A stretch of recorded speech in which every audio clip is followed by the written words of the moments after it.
Okay. Whoa. Mic is working. Audio is working. No one is allowed to complain about the audio because it's perfect. It is perfection. Much like this market, absolute perfection. Per usual, everything is not investment advice. It is educational information. If you want me to look at anything, let me know. We'll take a look at the usual stuff. Not much going on. Probably not much going on until post April 2nd. April 2nd is D-Day for the tariffs. And then we get to see how bad they are, how good they are, how they affect the market, how they affect inflation. The expectations are that they're going to be terrible, awful, detrimental, inflationary, cause unemployment, right? That's the expectation. I'm not saying that expectation is wrong, but if that expectation ends up being wrong, the markets are not really priced for that. We are still seeing expectations of cuts, 3 for the year.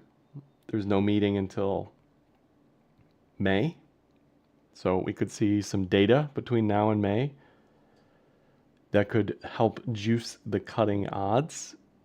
And just in case everyone is unaware how this works, how this table works, if it gets to like 30 days before the meeting and there's a 90% probability or an 85% probability, that's what they're going to do.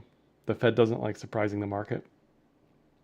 So whenever you see these headlines the day before a meeting, like, is the Fed going to cut? I don't know. Are they? It's like, no, the probabilities are here for a reason. And yeah, it's not final till it's final, but it's never a surprise, ever. Okay. So they're always going to do whatever the probabilities suggest.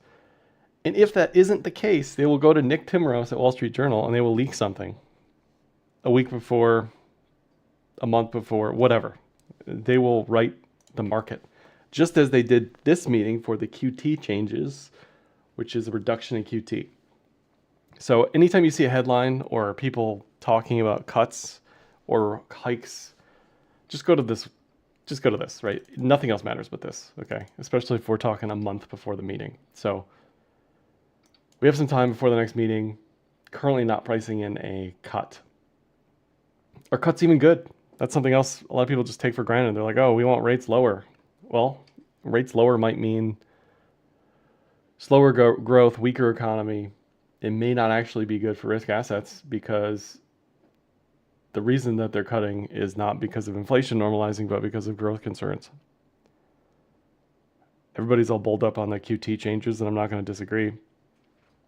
But that's going to happen at the same time tariffs are happening. So we just have to wait. And this is like the theme of the chop. Highly illiquid, plus or minus 4K notional for BTC at any given time. And there's no real rhyme or reason. It just feels like books are very thin, liquidity is very thin. People are very short-term oriented, or they're just out of the market. ETF flows came back a little bit over the past week. Yesterday, flows were basically zero. It's going to take time for people to have confidence again to want to buy BTC. And if there's no catalyst that's positive, like there's a negative catalyst coming up, potentially, that's the expectation that this is all going to be horrible and awful. And I'm not saying it won't be. I'm just saying, look, if that expectation is wrong, we're then going to have to price out the tariffs. If we look at real-time inflation gauges, if we look at nowcast from the Fed, we are not seeing runaway inflation based on what you'd think the expectations. The expectations are building up this insane inflationary environment, which, again, that could be correct. We don't know, but that is the expectation. And if the expectation does not meet reality, then the market's going to have to adjust to that. I'm trying to find the Fed nowcast, sorry. Inflation nowcasting, just because I haven't checked it today. So what do we got? We got 299 on core, 206 on PCE, 246 on CPI. This isn't 2, but it's getting there. We won't get this data till April, so you won't see these probabilities move until that period of time, which may not be enough time for the meeting. But again, this is the table that matters. Nothing else, no headlines, no numbers, because any numbers that are perceived get baked into this. And this is only for the upcoming meeting. Anything after the upcoming meeting typically isn't correct. So also keep that in mind. But I just say this because I continue to see these dumb headlines every Fed meeting. What are they going to do? What are they going to do? Like, we know what they're going to do. Everybody knows what they're going to do. That's not the important part. The important part is the forward guidance. It's what Powell says on the podium, that sort of thing. So PCE, this is what they look at. And if PCE is coming down, good. Is it going to take one print for them to drop rates? Is it going to take 3 prints for them to drop rates? They're probably less likely to do anything until the tariff stuff gets baked into the data. So that's probably a May and beyond print as far as data is concerned. So now we're talking like June, July. So these probabilities make sense currently, assuming the tariffs aren't initially just a massive inflationary shock. So I bring all this up because this is where the market's at. The market has no clue what's going to happen one way or the other. And the Fed, Powell said this on the podium. He's like, what should expectations be when no one knows the future? No one knows what the tariffs are actually going to be. So that's where the market's at right now. The numbers are headed in the right direction currently. The numbers look good currently, but that could change dramatically, and that's what the market's spooked about, certainly. It's also spooked about earnings related to tariffs. That's a whole other ball of worms. Ball of worms? Ball of wax? Can of worms.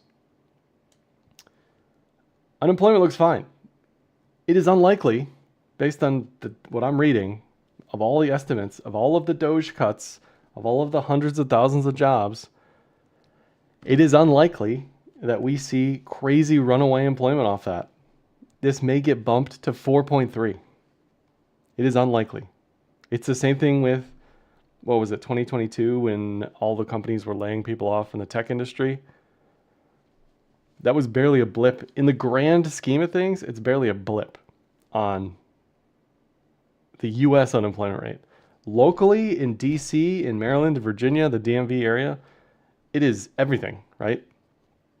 But to the country, that may not show up that much on this number. There may be second, third order effects with housing, with contractors, with all sorts of stuff, right?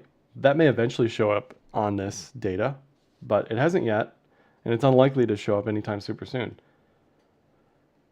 I mentioned that because this is another point the Fed is watching. Obviously, if unemployment starts to tick up, then rates will come down. Just not seeing that yet. Yield curves on inverted. Recessions typically happen after the uninversion. This is the 10-2. The 10-year 3-month has re-inverted again. So how the heck do you even figure out what's happening here if typically what we've seen is an uninversion, a normalization, and then a recession? That's typically the order. This is all over the place. This is the preferred signal, by the way. The 10-year 3-month, not the 10-2. But anyway, so none of this stuff is like clear cut as far as what to expect here or where this is going. And I've also seen people talking about U.S. liquidity, global liquidity. They say, but global liquidity is up. Okay, great, awesome. I am in agreement. It's a number and it is easily measurable. But guess what? We're at 84, not 100. Alts aren't doing so well. Is that a bullish divergence? Or do you just wait to see what happens? Eventually, bullish divergences get so great that they right size, right? Eventually, the liquidity gets sloshed into our direction. Currently, it's gold. Gold is moving in accordance with what you'd expect based on uncertainty and liquidity. If we pop on the M2, I have it somewhere, there it is. Depending on how you measure this or what you measure this or who's looking at this, it's going to look different, so keep that in mind. But if we look at gold versus M2, This looks about what you'd expect. Global M2 rising. The liquidity soak, gold rising. Is it leading? Is it lagging? It's pretty close. So if red is M2, it's pretty close with expectations here. The next question is, when does it work its way our way, right? Gold is going to need to slow down. If we add BTC to this, it takes time. That's going to mess up, isn't it? Let's go to new right scale. It takes time to work its way in. Did I lose it? Green, yeah. It takes time. It's offset, right? If we take out the ETF stuff, it's offset. So global liquidity typically leads and everything else follows. That's why global liquidity on the way down was leading this down move. And we can sort of measure. This is where people guess. They say, oh, it's 30 to 60 to 90 to 120, whatever it is. Okay, fine. It's lagging. We can all be in agreement there. This shifts bullish liquidity expectations to Q2. What's going to disrupt this is, again, the tariffs, right? We'll see. We will see. Audio is great. Thanks, Karen. I can't talk about any active ETF filings. It's probably already priced into the downside. The tariffs are starting to get priced in. I'd agree with you that they're more priced in than not priced in. But what isn't priced in is tariffs being a nothing burger. But that's going to take reality to change that. Let me see your video on what could happen if Bitcoin price. If Bitcoin price goes below their DCA price, nothing happens. MSTR might tank significantly. They are of no risk to sell anything at any point, ever.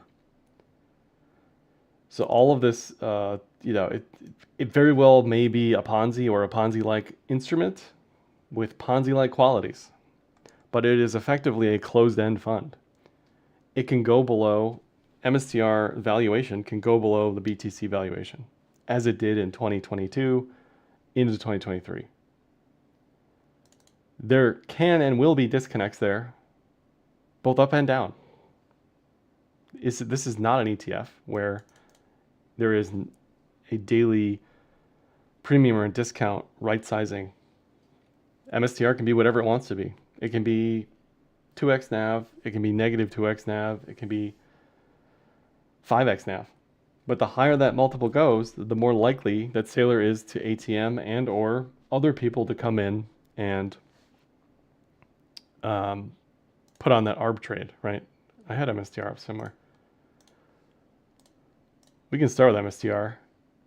What I've noticed for anything on leverage or anything that is like super beta, which would be MSTR, I really like the 4-hour cloud more and more. The signals are best always on the daily for everything, forever and always. End of story. So don't think that I'm like going low time frames here, but there are some interesting signals on the 4-hour for things like MSTR. I like that it double bottomed. I like that the bull div on the RSI played out. I like that it's in the 4-hour cloud. I like that it's trying to reclaim the pitchfork, which is timeless, but you can see it on the 4-hour. It's starting to look better. This isn't where you want it to be until it's up here. And that's going to be, guess what? Potentially Q2. So if there's anything that is going to mess up every market on the planet, it's going to come in Q2 when the tariffs get put on and are probably 2x or more what they end up being after negotiations or whatever the heck is going to happen, right? It's just so hard to predict. We've had intraday tariffs. We've had a tariff get put on in the morning and then get taken off at night. Like, who knows, right? Who knows what could happen? Lord Hamon, I'm sitting on almost all cash. Where's the most important signs to start buying back in? So not financial advice, but this is the type of thing I would look at. Is anything leading here? Is anything telling you on the beta side, are miners doing better? Is MSTR doing better? Is any of the leverage stuff doing better? How are alts doing as a group? We can go through this. Surprise, alts are doing junk as a group. Awful. The best stuff is the highest beta, the highest leveraged, the most nonsensical. Things like Pepe. Pepe has done very well. Again, I was watching this on the 4-hour. Very well as in it stopped going down. It's not negative. This isn't like some crazy 10x return, but you look at this, to me, it's a pretty clean and clear-cut case for an inverted head and shoulders. Hasn't broken out quite yet, but it's above the neckline and it's not going down. It's above the 4-hour. I repeat, it is above the 4-hour cloud. Is the 4-hour cloud fully bullish? No. But it is above the 4-hour cloud. I dare you to go down this list and tell me how many alts are above their 4-hour cloud.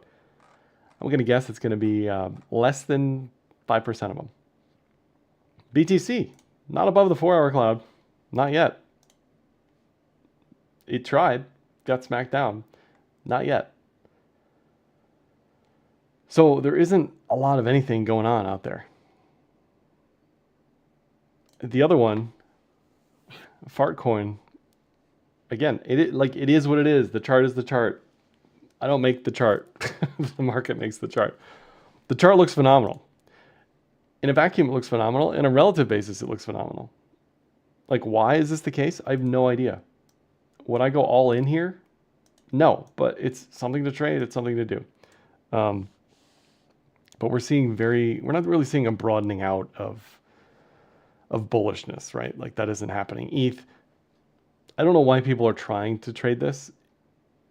You don't have to be first, right? You don't have to be a hero and say, this is where I'm going to take my stand. You can just wait. You can do nothing. Is it oversold? Is there a div? Like maybe all of that is true, but nothing says this has to go anywhere. What would you want to see? The same thing you saw in Q4 2024. Months of sideways. That's ideal. That's best case, right? We are months away from that. So this looks awful. And most alts look awful. Sol looks awful. Somebody said in the YouTube comments yesterday, Sol is clearing 80% of the value in crypto on-chain. Okay, tell that to price. Like that may be true. Again, you may think there's some sort of bullish divergence going on here. It's at 128, bro. I don't know what to tell you, right? You may think that one day Sol's going to take over the universe. That could be true. But there's nothing here on technicals, on trend, that looks like anything I'd want to touch. Still below the daily. Still below the 4-hour. It's just not there yet. Now, next week, this could change. This could pull a 180. This whole market could pull a 180 next week. I don't think that's going to happen. I think it's going to happen maybe in 2 weeks. I think it'll take at least that long. But for Sol, what are you doing? Or any of this, right? Any of this stuff looks horrific. Horrific. Is it over? No, it's not over. People just need to be patient. Should I sell some gold rings? I was thinking about this, Pablo.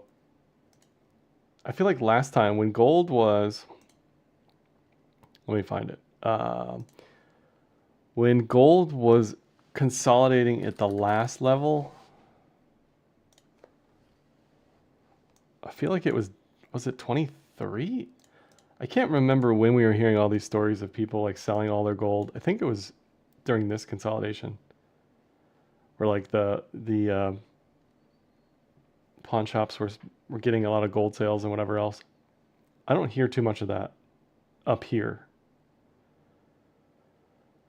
We're seeing the ETF flows pick up for gold. Near-term targets, I don't have any. There's nothing left. Low-term targets have been hit. Ultra-high, decade-long, generational targets have been hit. Nothing says this can't keep going. But I would just, if you're deep in gold and trading it, I would just put on a trailing stop and forget about it. Like there's literally nothing else to do. One trailing stop to use is the Tenkin, that blue line there. It's far above that. Another trailing stop to use is Williams Fractals, which have not done well on the daily. Just something to consider. And there's also a bear div here on gold right now on the daily, on RSI. So this doesn't look like a place to add to me. Um, what we want is what we saw in Q4, where gold did nothing in Q4 2024. Guess what?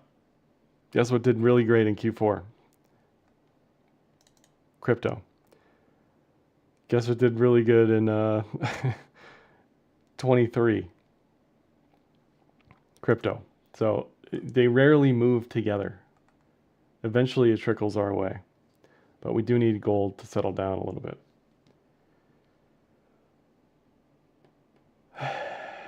Fuel.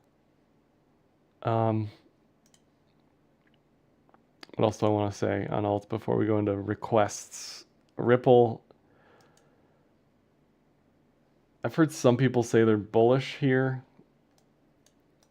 I think neutral is as far as you can take it. Until it's above 285, it's neutral. Bearish below 2, bullish above 285. That's it. I got nothing else to say. This looks like a head and shoulders all day to me. If BTC breaks 80, this probably starts to break down, I'd imagine. Regardless of any regulatory anything, I would imagine this starts to break down. Sol below the daily and the 4 hour, ETH below the daily and the 4 hour, SWI is probably the same. There's the daily, nothing there yet. 4 hour, nothing there yet. It's just, look, I wish I could come here every week and say, look at all these amazing setups, but there's just not anything. ADA is nothing I would ever touch, probably for any reason.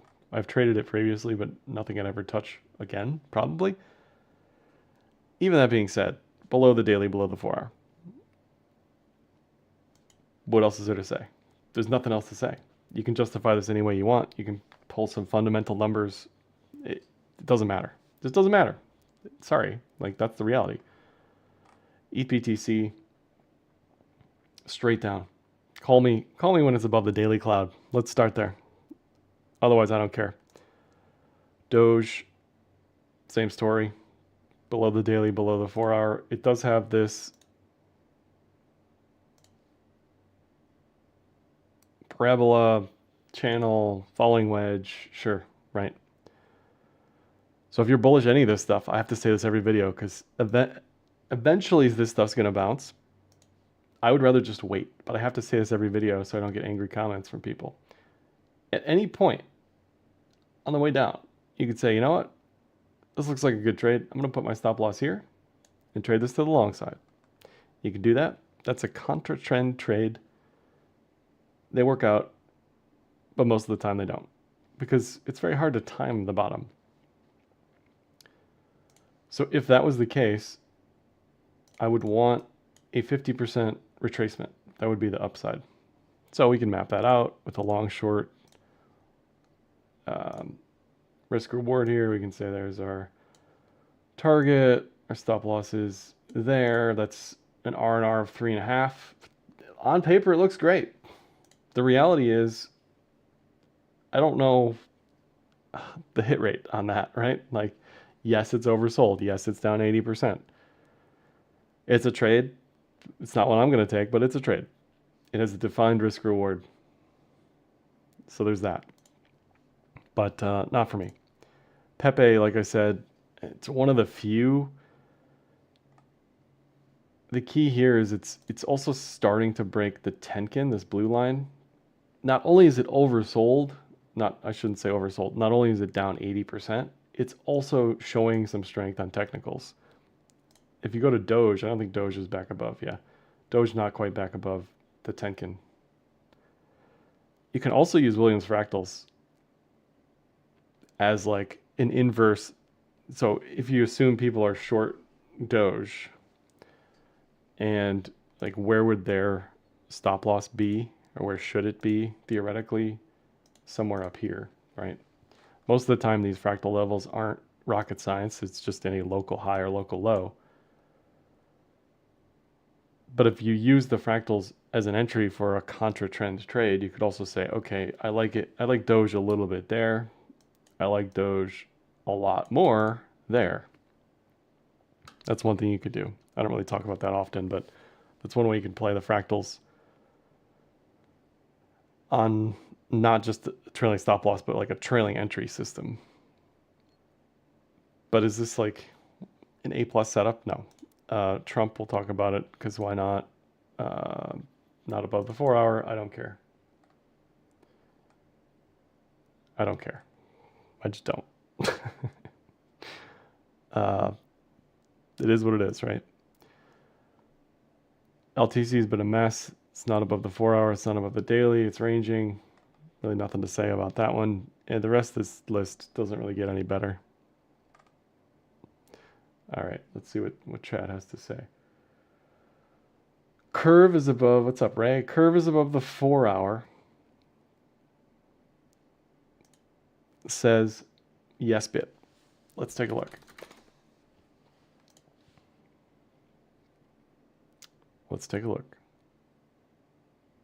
It is above the 4 hour. It's one of the 5%. It's above the 4 hour. What's sad about DeFi is you'd think a lot of this utility stuff that gets tons and tons of volume, you would think that these coins would be performing better, but they are not, because most of the time the tokenomics are so awful, the unlocks are so awful, that they're just not in a position to actually accrue value over time. And that's the sad part. I love the concept of Curve. The coin historically it looks like this, right? But yes, you're right. It is above the 4 hour. It's a thing, you know? Is it A+? No, it's not A+, but it's like a B. It's a B. The daily is above the Tenkan as well. I don't hate it. You know, this is a thing. If we map out a 50% move, most of the time brings you to the daily Kijun. So that's around 6.68. I don't hate it.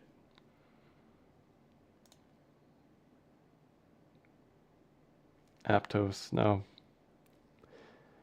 The other issue is you kind of do have to watch this stuff every day. Just like not think about it a lot, but just watch it, because you want to be ready to pounce when the time is right. And to me, it's just too soon so far, but that could change next week. That could change next month. ENA also kind of down there. Bonk looks like Pepe. Yeah, a lot of the what is this going on there? A lot of the meme stuff is bouncing, probably because it's so sold off so much, right? Shib. I'm already on Shib. Whiff. I don't know. Like,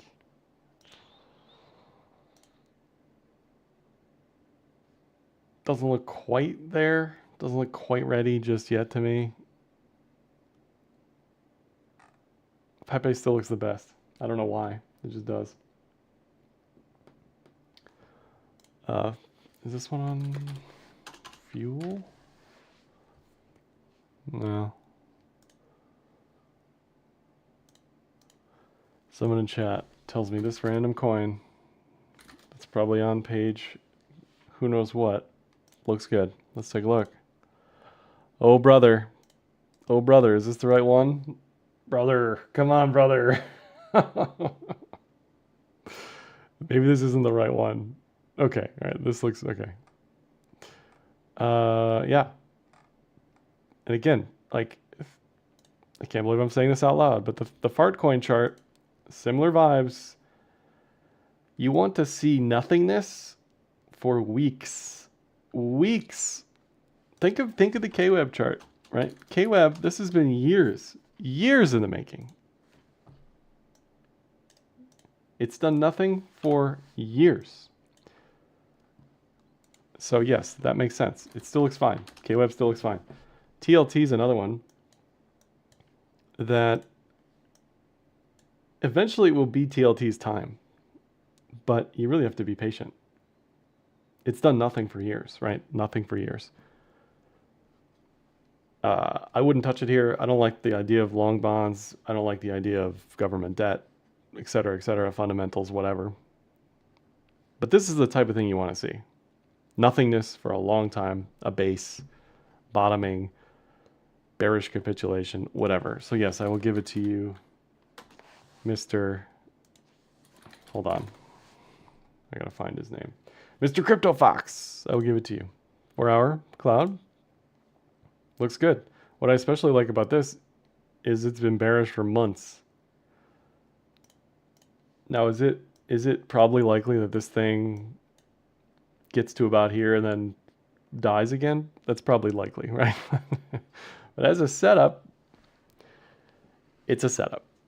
It is water in the desert relative to what's going on out there right now compared to everything else.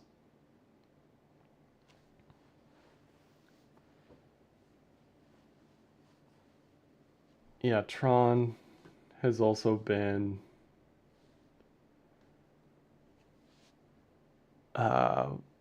one of those that hasn't really been following the market.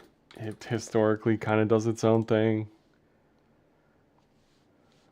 If we look at the 4-hour, yeah, it's been super noisy.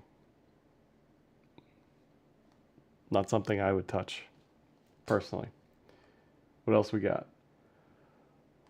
Will QT pausing have an impact on reverse repo? I wouldn't think so. I would think it would be the other way around. An increase in QT would pull more out of reverse repo, but maybe that's backward thinking.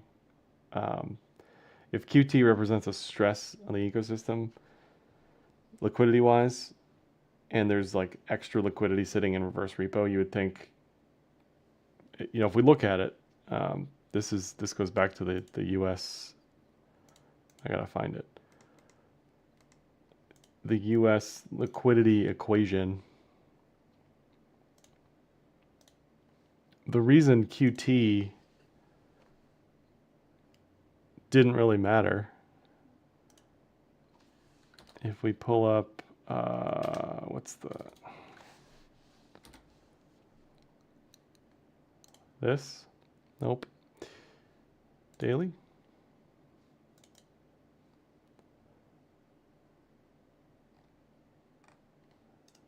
Let's go regular.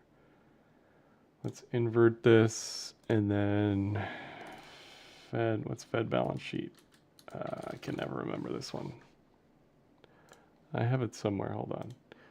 The point is the reverse repo drain counteracted WALCL. The reverse repo drain counteracted the QT. That's why collectively the US liquidity equation has really gone nowhere, because just as we were draining, we've drained about, over 2 trillion from the Fed's balance sheet in the red there. Reverse repo drained 2 trillion in the other direction back into the ecosystem. So it's really counteracted QT. That's why collectively liquidity has done nothing, right? It's just gone sideways. So if anything, if QT slows down, that may bump up reverse repo. Some legacy tickers. Sure, we'll get back to that. Ton, XRP, NVIDIA, Tesla. I agree, Rojogan. TLT is uninvestable currently. It doesn't have anything going for it, fundamental or technical. But one day, that time will be right. Hey, thanks, Tyler. Correct. So reverse repo is this inert pile of cash. It's where cash goes to where it has nowhere else to go, basically. It's overnight, so it's very quick turnaround on any liquidity needs or requirements. And it allows financial institutions to get a quick overnight return. So when there's a lot of money going into it, when there's a lot of money going into reverse repo, that means money is coming out of the ecosystem. That's why if we uninvert this scale, you'll notice in 21 to 23, it was rising, 2 trillion something. And then that was bearish eventually. What saved us eventually on the bullish side was money getting added back to the ecosystem, money coming out of reverse repo. Most of the time, like historically, if you look at this, it never got that big. It was never really that big of a deal. I think this was created as a buffer system for money market accounts. I could be wrong on that, but it got way too big. This is crazy, right? 2 trillion, 2.5 trillion. The idea was that once this drains to zero, they'd have to end QT because the liquidity would be too tight. There wouldn't be enough liquidity in the ecosystem. So it did get nearly zeroed out. There's still a little bit left in there. But most of that liquidity has gone back into the ecosystem at this point. XRP BTC to me is the same mostly as USD. Doesn't look as head and shoulders-y. I'll give you that. If we close that out, maybe this is like a vanilla ascending triangle. I don't hate it.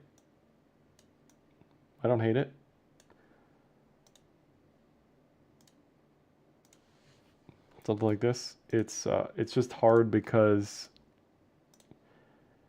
to me it doesn't scream one thing or another. That's all. Like this could still play out as a head and shoulders eventually, but it's certainly less bearish than XRP USD could end up looking. Ton. Yeah, Ton is one that.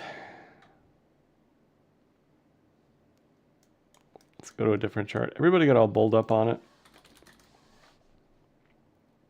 What was it, March last year? Is that right? Where's like the, why can't I find data on this thing? There we go. So this was, yeah, February, March last year. It was super bullish when everything else wasn't. Then it had this mega head and shoulders, never broke down, but also never really went anywhere, and then broke down eventually with everything else. Here, not above the daily. It's probably above the 4 hour. Yeah, it is at this point. I don't know. To me, it's in this weird spot where there's these coins that have concentration that you may or may not be aware of, unlocks you may or may not be aware of. It clearly moved on the news that what's his face was able to travel to Dubai or something, right? I don't think this is moving for fundamental reasons other than that, right? I don't personally see anything that looks necessarily super tradable here just yet. Oh, it does have a history of doing great things. So once it is back above the daily, yeah, possible, but I don't really see anything for me here. Do you think yesterday's rally was mainly due to monthly expirations? It didn't seem like that was monthly expirations. It seemed like that was Powell not being turbo hawkish and some QT stuff that helped end the down move. Am I currently in any positions swings on the crypto side? I like MSTR. I wear my positions on my sleeve, people. It's not like, you know, if I'm out here talking shit about alts, I'm probably not holding any, you know. Like, I like this WGMI chart because it looks so gross. So I'm long a little bit of this, stop loss new lows, MSTR I'm long, stop loss new lows. At this point that's I don't know, 25% lower or something. That's kind of it for the moment that I can remember. All the other stuff is longer term. Yeah, I don't think yesterday's move was just monthly options expirations. Where do I think the market should be? Like price-wise? If the tariffs are not as impactful as people think they are, we should be higher on BTC. If inflation continues to come down, rates continue to come down, if there isn't an impact to growth significantly, then we should be higher. So fundamentally, there are some things to watch for that could help tip this higher. Liquidity should tip this higher. All these people screaming about liquidity aren't wrong. It's just like, look, this is the chart. The chart's at 84. ETH is at sub 2K. Solana's at 125, right? Like, these are not crazy bullish prices. MSTR is 300, right? I think in Q2, MSTR could go to 6. I don't think it's likely. I think it could go to 6. In Q2, BTC, what is this, April, May, June?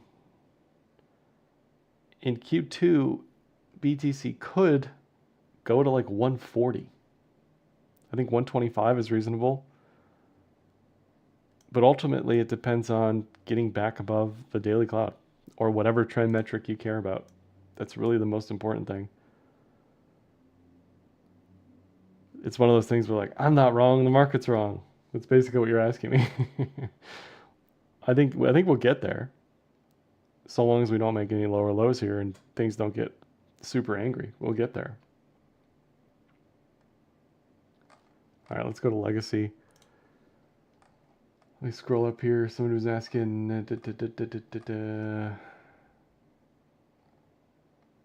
Here we go. Newmont. This is bullish or gold miners, right? I think.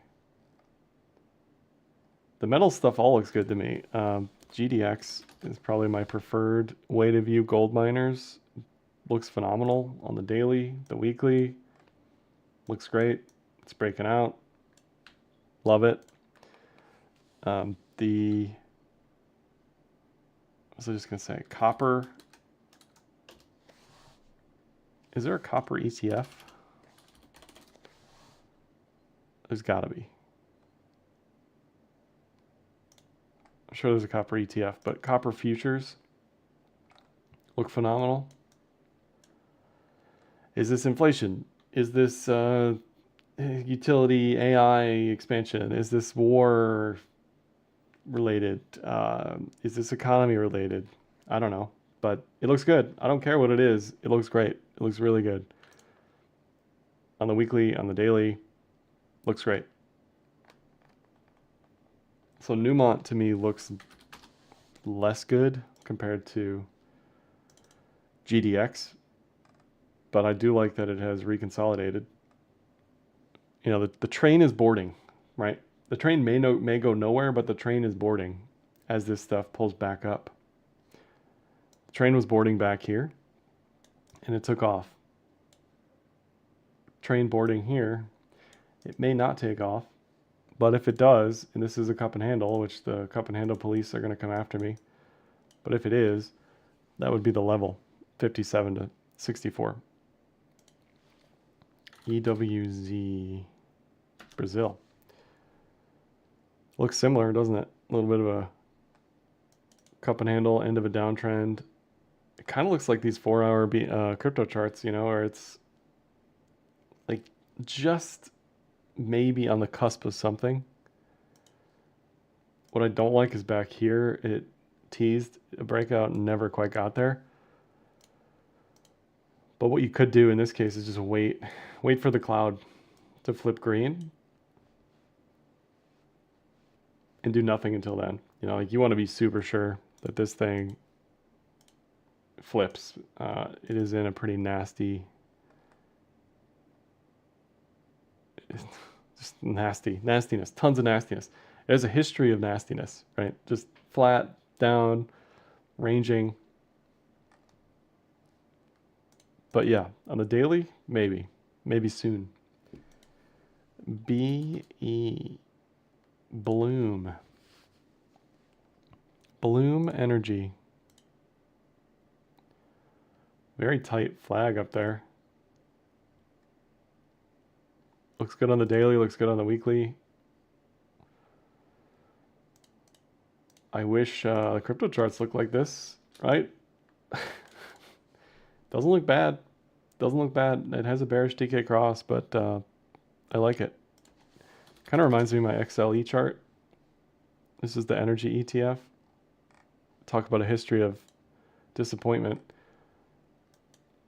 Gone nowhere, done nothing since like 2023. Does it look great? No. Does it look better than it did below the cloud? Yeah. It's a chart. It's a chart that continues to just curl up slowly here. XLU, let's take a look at this one while I'm thinking of it. XLU has pulled back up. This is utilities. Looks okay. Doesn't look amazing, but it looks okay. Uber usually trades opposite Tesla. So I'm a little surprised it's not doing better than it is, considering Tesla's doing what it's doing. Uber, I'd be careful of like this triple top stuff. Head and shoulders. Daily has been a mess. Ugly mess. Uber divided by Tesla. Yeah, like look at this differential since the beginning of the year. Oof, right? Oof. As ugly as Uber has been on the daily, it's beating the snot out of Tesla since the beginning of the year. Interesting pair trade there. Eli Lilly.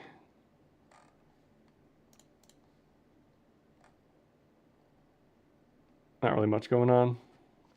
Just looks okay-ish to me. I don't really have anything to say on that one. Big range. Most of these charts that were up, like this thing, GLP-1 related, right? Most of these charts that have been up for years are kind of struggling to regain strong momentum. Costco is another good example. On the daily, it was just like ripping over and over and over. And now it's below the daily cloud. So whatever was going on has finally caught up with it, whether that's valuations or tariff expectations or weakness in the consumer. I don't know, right? You can pick a narrative, but the strength that was there, not there anymore at the moment. We can go through the Mag 7. I think someone was asking about, it's probably Ray, right? Copper, CPER, is that the ETF?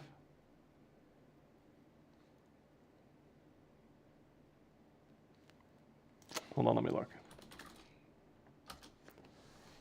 United States ETV. I don't even know what an ETV is. Exchange Traded Vehicle? Is that what it is?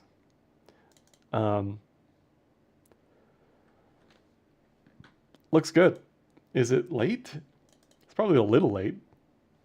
It kind of reminds me of, this was an old chart from Vainsky. Shout out Vainsky. WPM, I think it's a Canadian gold and silver miner. Kind of reminds me of that chart where like it took a while to break out and hold its levels and finally got there. But this chart played out beautifully. No longer sitting in that one, but good looking chart. What was I just looking at? Oh, CPR. It looks good. It looks good. Good to know. CPER. What is FAF? First American Corporation.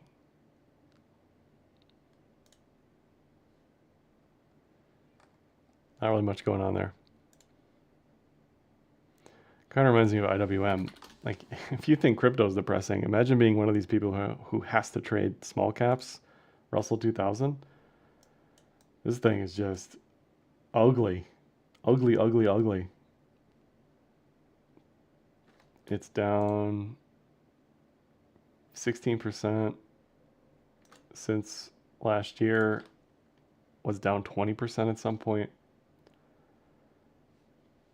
after consolidating for a long time. Yikes.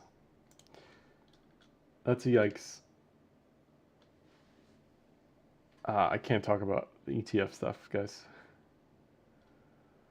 For compliance and regulatory purposes. Silver miner, tin miner. We're going deep. We're going deep on the miners. Speaking of deep, SPPP, palladium and platinum daily doesn't look like it's ready just yet, but something to keep on your radar if you're a metal person. AG silver miner. Is there a silver miner? We're going like way out on the spectrum. Is there a junior silver miner leveraged ETF? It looks okay. It's trying. Doesn't look terrible. Because there's like JNUG, right? Yeah, this is leveraged gold miners. Leveraged gold miners. Chart looks ugly. It's trying, but it's so volatile. I can't imagine actually trading this thing. You're getting fees and vol dragged and whatever else. What do I feel about XLU? I still think it looks great. It's kind of like XLE. Like, in a sense, you don't want this to do well. Even though, like, if XLE is defense, if XLE, XLU is defensive and you use it to like balance out volatility in the rest of your portfolio, basically it acts as a hedge. You kind of don't want this doing well. It's like TLT. Like, you really don't want, if TLT is doing well and it's the 40 of your 60-40, then that probably means the 60, the risk side, is doing poorly. That's changed for XLU because of the AI stuff. GE, Vernova, and Vistra, and whoever else, right? Looking at this, like, this still looks pretty good. This still looks pretty good. Doesn't look terrible. I like that it's consolidated. I like that it's held its levels. I like that it has kind of an ugly inverted head and shoulders. And the same with XLE. XLE still has this ascending triangle, right? Has it gone past its expiration date? Absolutely. But it's there. It's there. It's there. It's not pretty, but it's there. And there are worse things to be sitting in, right, than this. That's the point. So copper looks good. Gold looks like the end of the move to me. Gold miners look good to me. Platinum, palladium looks early to me. I don't know what else people even trade. Silver, I guess we can look at. Silver has just been so volatile. It takes 2 steps forward, 3 steps back over and over again. I don't know. I mean, it looks okay. It's just, do you really want to trade? Like, do you really want to trade this? Really? Probably not. Probably not.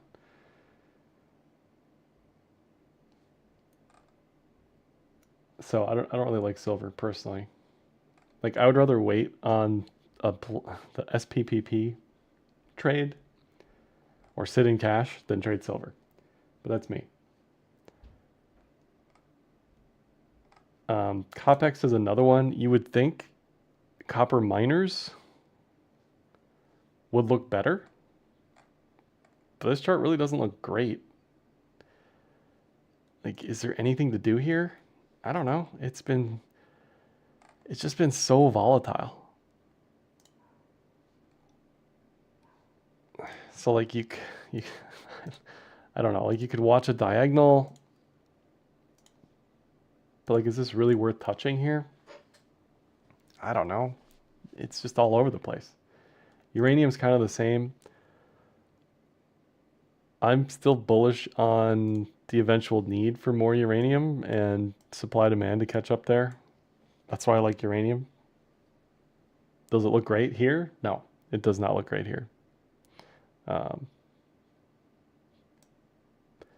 just want us to get to nuclear, so maybe I'm a little biased. Nukes doesn't look any better. URNM doesn't look any better.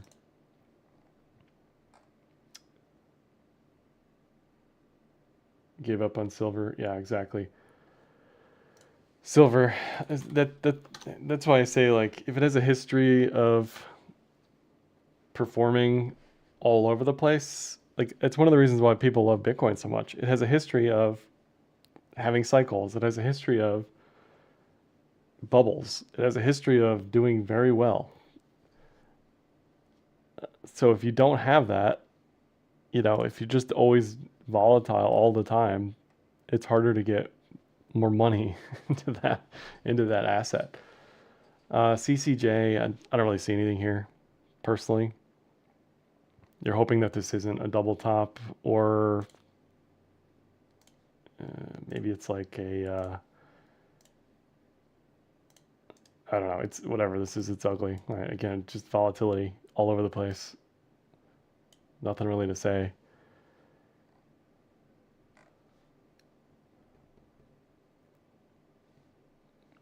I haven't talked about Dixie. I see people asking about USD KRW. Dixie's down a lot. USD KRW, is that an all-time high? Close to it. Close to it. I don't know what that means, but looks good. I don't know. Looks good. How do you validate an Ichimoku breakout? Bullish above the cloud. Bullish TK cross. Bullish cloud. That's how you validate it. USA. You're telling me a Toronto miner has the ticker USA? That can't be right. US Gold Corp? No. This one? No. This one. Yeah. Like, you can't, you show me charts like this, I'm not going to argue. Like, this chart looks very good. I don't know what this is. Is it a gold miner? Is that what it is? Or is it a gold and silver miner?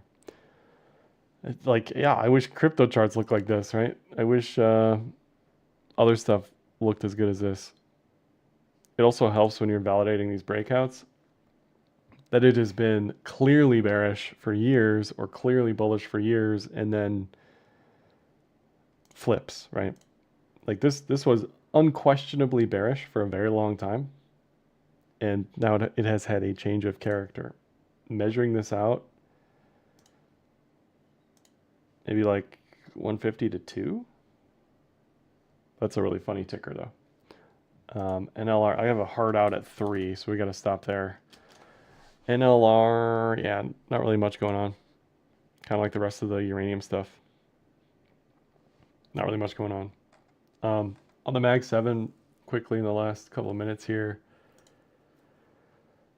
there's really not much going on there either.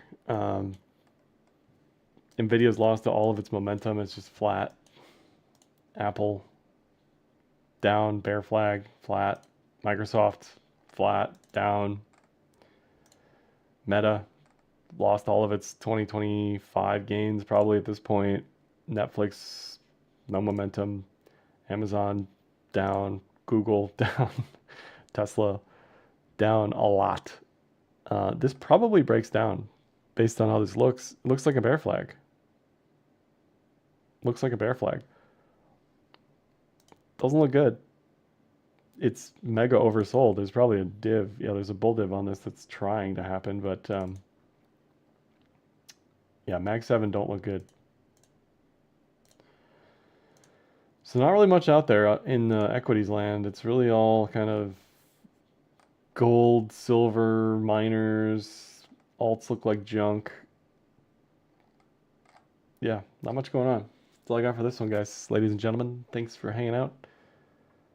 I'll talk to you Sunday for Setup Sunday, and hopefully we have some better looking charts. That's all I got.